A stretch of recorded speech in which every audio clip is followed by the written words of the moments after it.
Bye, Mrs. Jenkins. Thanks for having me for dinner. Bye, Brent. Tell your mom I said hi. I'm an ordinary teenager with a strange story. Or maybe not. Stick around and listen to the rest of my story. My family always had issues with maintaining their weight. I figured this is why my best friend and I, Timothy, who lived next door, got along so well. We were the same size. Timothy had a younger sister, Sherry, who hung out with us. She wasn't one of those whiny little sisters. Sherry was actually pretty cool. I never really thought about my weight until that one time when Granddad needed to go to the hospital, and those firefighters had to bust those walls down with a sledgehammer to get him out. Granddad had been bedridden because of his weight, and when he got sick, Mom called an ambulance. I watched as the paramedics came to the room to get him and told Mom they needed help to move him. They called the firefighters, and that's when we lost the wall of the house. A crane was used to pick Granddad off the bed and place him on the trolley. Then they used an automatic pulley to pull him into the ambulance. The eyes of the neighborhood families bore into my Granddad as though he was some kind of spectacle at a circus. When they finally got Granddad in, they whisked him away. Sadly, Granddad didn't leave the hospital that night. It was then and there, I decided it was time to lose some weight. I checked YouTube, watched a few videos with some reputable doctors and physical trainers, and got started. The first month was hard. I did have a few cheat days at the beginning, but when I lost those first 2 pounds, that was all I needed to keep me motivated. Over the next few weeks, Timothy and I didn't spend as much time together. We didn't have a fight or anything, but I was just so focused on getting my weight down that it consumed most of my time. Instead of getting a lift with Timothy and his parents to school, I decided to walk. Instead of eating in the school cafeteria where I'd succumb to the smells of the food, I ate in the school's courtyard. After I lost about 50 pounds, it seemed as though the invisible spell that was placed over me in high school was suddenly removed. Kids who never told me hi before spoke to me. Needless to say, my social life blew up, and at 17, I had my first date. Soon it was that time, where we had to choose our prom king and queen. I was excited for Timothy when I heard he was nominated for prom king. I really hoped he'd win so he could leave high school with a bang. After gym class, I walked into the locker room, unknown to the other guys. Okay, so Kezia told us she'd fix the ballots since she's on the committee. Kyle said. And I'll borrow my dad's saw to slice the legs on the chair. Paul chimed in. This is going to be amazing. When that chair cracks under his weight, and we get videos and pictures and post on social media, we'll leave a legacy that's hard to top when we leave this school. I quickly grabbed my bag and headed out of the locker room unseen. As soon as I got home, I walked over to Timothy and knocked on the front door. Hey, Brent. How are you? Haven't seen you around lately. Mrs. Jenkins smiled. I'm okay. Is Timothy at home? I really need to speak to him. Timothy, Brent's here. Mrs. Jenkins gave me one of her mama bear hugs. It was nice seeing you. Don't be a stranger. She walked back to the kitchen and I watched as Timothy came down the stairs. What do you want? Timothy folded his arms across his chest as he stopped in the middle of the staircase. I told Timothy what I heard in the locker room. Seems to me you're jealous because you lost all that weight and you still couldn't make the cut for prom king. I'm just trying to save you from— Save me from what? People who pretend to care one day and the other days just walk away from you? You made your choice to reject me, so don't come in here pretending that we're still friends, because we aren't. Timothy walked up the stairs and I turned to walk away when Sherry called behind me. Hi. Didn't mean to listen in on your conversation. Hey, Sherry, you've got to talk to him, I pleaded. I'll see what I can do. Thanks, Sherry. I kissed her on her cheek and let myself out of the house.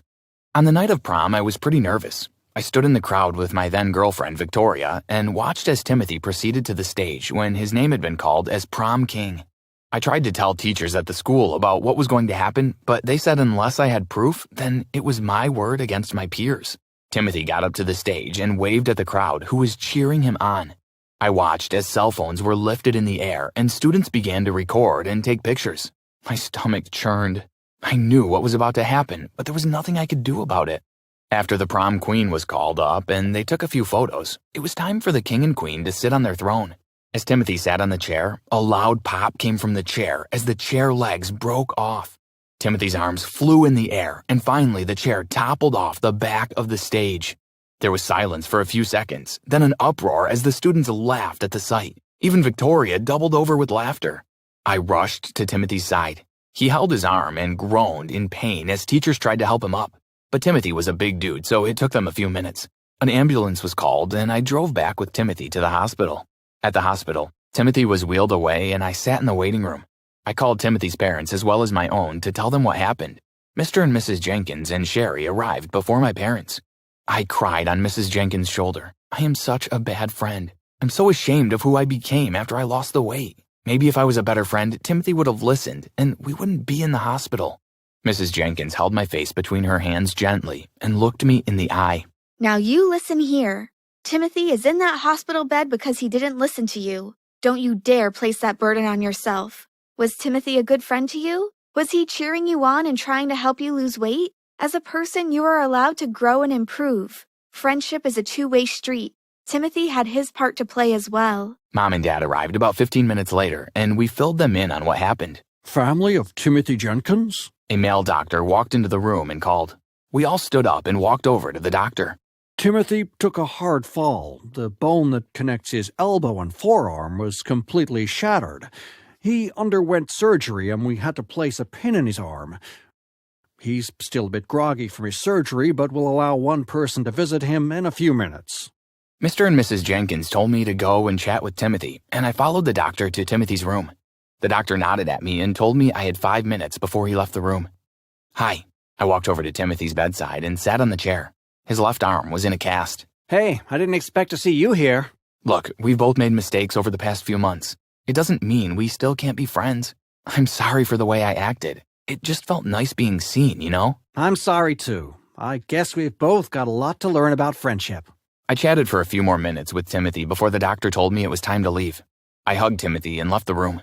As soon as Timothy got out of the hospital, he told me that he wanted to lose weight. We started him with a different diet, and it was about 6 months till he got full use of his arm once again before we began to train together. When I started to hang out with Timothy once more, I faded into the background again. But this time I didn't mind. Over the next year, Timothy worked hard to lose the weight. In college, some of the kids at high school went to the same college that we did. They reminded us that we'd always be the fat kids from high school. Timothy and I laughed at them. The other kids didn't dare try to pick a fight with us, though. One night during one of the college frat parties, Timothy and I stood outside in the backyard, when suddenly we were doused with beer. Timothy and I looked up on the balcony. Paul and Kyle held 2 empty buckets in their hands and laughed hysterically. Timothy clenched his fists. I'm going to kill those guys. I held Timothy back. They aren't worth it. Let's just leave. On the way home, we saw a house on fire and a lady's screams were coming from inside. I immediately pulled the car over and Timothy and I hopped out. The lady, dressed in a robe, ran out to the balcony with a teenage girl. Please help us. Do you have a ladder? Timothy called up to her. Yes, it's by the pool in the backyard. Timothy sprung into action and quickly retrieved the ladder. He placed it against the wall and I climbed up and helped the girl down first, then the lady. By the time the lady climbed down the ladder, we heard a few cheers from a small group of neighbors who had gathered to see what the commotion was about. A few minutes later, sirens blared and police and firefighters arrived on the scene, followed by an ambulance. The lady and girl thanked Timothy and I before they went into the ambulance and headed to the hospital. That night, Timothy and I got an interview on one of the TV stations. After all the excitement died down, we headed home. A few days later, there was a knock on my front door. I opened it and was surprised to find Kyle and the lady that Timothy and I rescued a few days ago. Good afternoon. Kyle spoke first. Thank you so much for saving my mom and sister. I was shocked. And this is a little thank you from me. Kyle's mom handed me a cake. Thanks, I was just glad to help. And I'll make sure Kyle never bothers you and Timothy again. Kyle and his mom thanked me again. I watched as they walked over to Timothy's house. About a year later, at Timothy's birthday party, Sherry kissed me. She admitted that she had a crush on me over the years, but she wasn't sure how I felt about her. Just then, Timothy passed. You better be this girl's boyfriend. I can't stand to see another one of her notebooks covered with your name and hearts all around it. Sherry blocked her face and laughed. Maybe I can do something to fix that. After the party, Sherry and I went on a few dates. I must admit that it did feel a bit weird at first, but after our 5th date, I asked Sherry to be my girlfriend. Sherry and I had been dating for a year, and things were going great, when I got an unexpected visitor. Hi, Brent. Victoria said. She held a toddler in her hand. What are you doing here? I came to let you know that I'm taking you to court for child support. Victoria handed me a document. Child support for what? For this. Victoria pointed at the toddler in her hands. Just then, Mom walked into the room and I quickly explained the situation to her and handed her the document. Well, let's go and do a test now. Mom went to the closet and grabbed her purse. Ain't nobody going to do any test on my baby. Victoria snarled. Mom grabbed her by the arm.